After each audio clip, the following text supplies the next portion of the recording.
ఏంటి పగటి కలలు కంటున్నారా అన్నారు.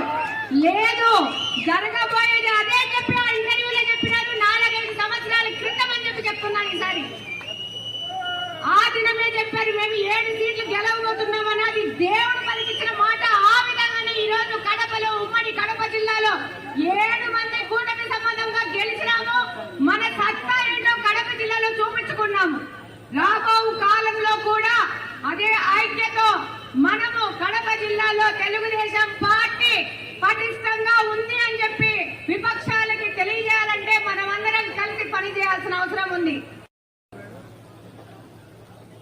ప్రమాణ స్వీకారం చేసిన పార్లమెంటరీ కమిటీలోని ప్రతి ఒక్క వ్యక్తికి శుభాకాంక్షలు తెలియజేసుకుంటున్నాను. మా కడప నుంచి కూడా మంచి వాళ్ళని ఎత్తుకొని కమిటీలో వేసుకున్నాము. కడప నుంచి కూడా ఈ కమిటీలో మెంబర్లైన వాళ్ళందరూ సంపూర్ణంగా భూపేష్ గారికి సహకరించి కడప పార్లమెంట్ లో తెలుగుదేశం పార్టీని పటిష్టం చేయడానికి ప్రతి ఒక్కరూ వాళ్ళ సాయశక్తుల కృషి చేసి పనిచేస్తారని సంపూర్ణంగా విశ్వసిస్తూనే వీళ్ళందరినీ కమిటీలోకి పంపించడం జరిగింది.